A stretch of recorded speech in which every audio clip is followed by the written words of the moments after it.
Hey there everyone, it's Scurvy back again with another video, and today I'm going to be ranting about marriage and the red pill, though I think I'm largely going to be ranting about the state of the red pill as a movement, not necessarily as a philosophy. So you're probably asking, what spurred this on, Scurvy? And it largely had to do with the fact that the Daily Wire, a right-wing news organization, I'm a subscriber of it as well, decided to do its, I don't know, I wouldn't say bi-monthly. I'd probably say like every few months they talk about guys get married to a good woman, right? And, there's some in the red pill that do lash out against that advice. I think some of it is genuine criticism of the advice, like Better Bachelor videos on the subject. I think he gives his point across pretty well. Though I think out of everyone who responded to that, I think it was a backstage. No, I don't think it was a backstage because it wasn't live, so to speak. But I think out of everyone who responded to it, I think Legion of Men had the best response to it because if you don't know anything about the Daily Wire podcast hosts, they're all married. They met their wives, in a more religious context, and so they practiced, the whole no hymen, no diamond thing. I don't know about Candace Owens, though, but I know the other four, they practiced no hymen, no diamond, and, they're still in marriages. So there is pretty good evidence that no hymen, no diamond actually works. But Legion of Men has the point of, imagine if you turn these guys back to when they were 25 and you put them in the modern day dating setting. They're not going to be doing so well. I don't think they'd have the same kind of luck that they did back in the 90s or early 2000s. And I think Andrew Clavin met his wife a lot earlier than that, because I think he's the oldest out of all of them. But anyways, I think the point that stuck out to me the most in that conversation the Daily Wire people were having was from Michael Knowles saying that the red pill is inherently gay. Which made me chuckle, that's for sure. But I kind of understand where he's coming from. A lot of the advice that the red pill is offering now, compared to like 2020, it's so insane. I mean, you have people like Destiny, Sneeko the Cucko, Andrew Taint, just say polyamory is okay. It doesn't matter if, Destiny is a leftist cuckold and Sneeko is a rightist cuckold. They're both cuckolds. And the fact that cuckolds are literally coming in here and saying that their advice is actual good advice for disenfranchised young men to follow, it really does show just how degraded the movement has become.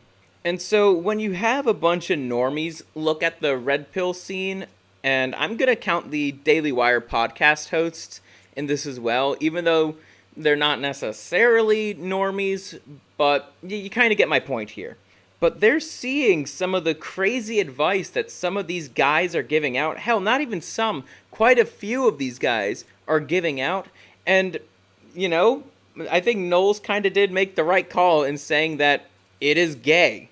And it's mainly because you have a whole bunch of these pickup artist gurus that are just telling guys, oh yeah, polygamy will make you happy, or some form of polygamy, which is, cuckoldry, and both polygamy and cuckoldry are immoral and wrong. So when someone like me is listening to some of the dog shit advice that the majority of the manosphere is pushing out, of course I'm going to be saying that it is decaying, and it is decaying fast. Now, imagine a normal person, or maybe somebody who isn't so involved in the manosphere, seeing some of this dog shit advice. Of course they're going to say that, the advice sounds gay, or that it's just flat out degenerate. There's only really a few good manosphere creators left. Like, you have Undead Chronic and the Warband, you got Better Bachelor, you got Legion of Men. There's a few others that just aren't coming to the top of my head right now. And of course, feel free to lump me in there too if you so want. But that's just a very small fraction of the content that's just being pumped out of guys trying to copy, Fresh and Fraud, whatever, Andrew Taint, this, that, and the other, some other grifter in the sphere. It bears repeating, but it's just bad advice. So for those who are wondering, I've been red-pilled since at least March of 2020. That's around the time the lockdowns were really in full swing.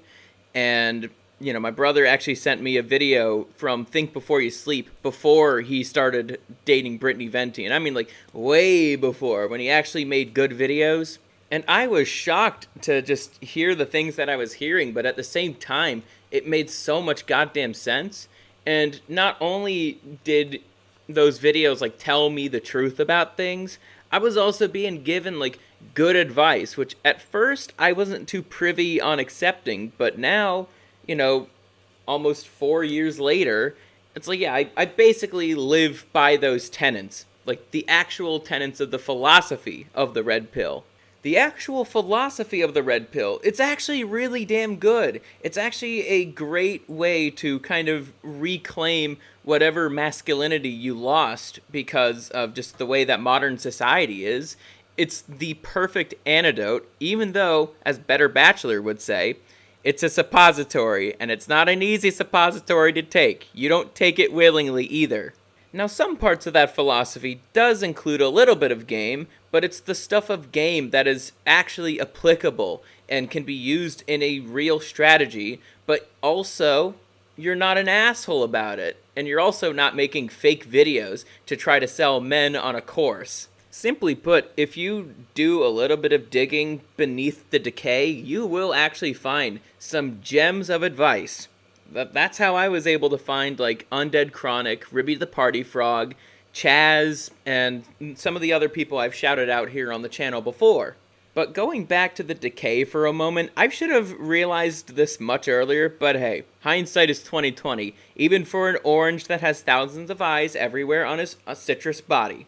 But as soon as I saw people like Pearly Things and Real Femme Sapien just dive headfirst into the sphere, and they got popular, I think that was a sign of the decay to come. And back in, like, 2022, like, the decay wasn't nearly as bad as it is now. I think the decay turned from a slow decay into something very fast when Pearly Things brought on Faggot Fuentes on her show. And disclaimer, Scurvy is bisexual, so I could say that word. Disclaimers aside, once that whole thing happened, every mainstream red pill grifter show tried to emulate that kind of chaos that happened. Funnily enough, I think that was also around the time that Destiny started to make the rounds on these podcasts too.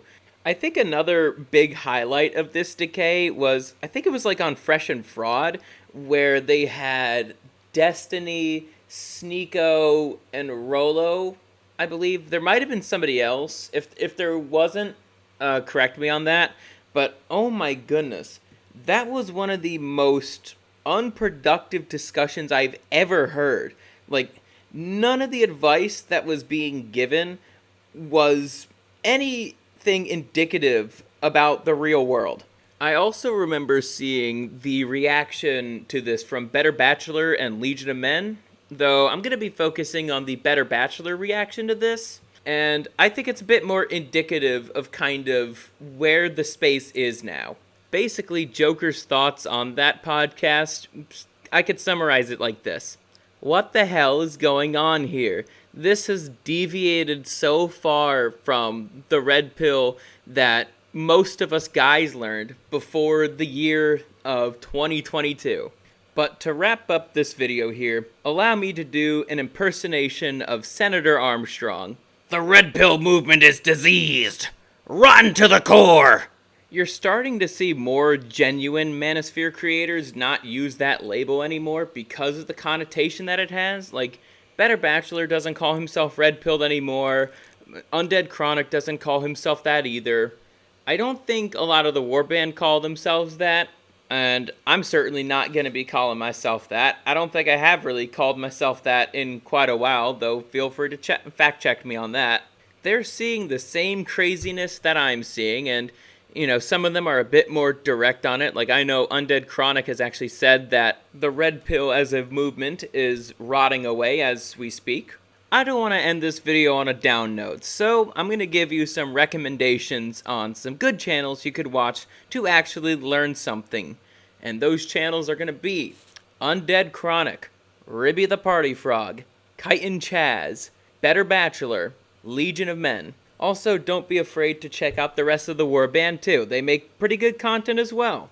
With that being said, thank you for watching the first of many rambling videos. I hope to see you on the next one, and of course I'm always streaming the ScurvyRum show on every Saturday.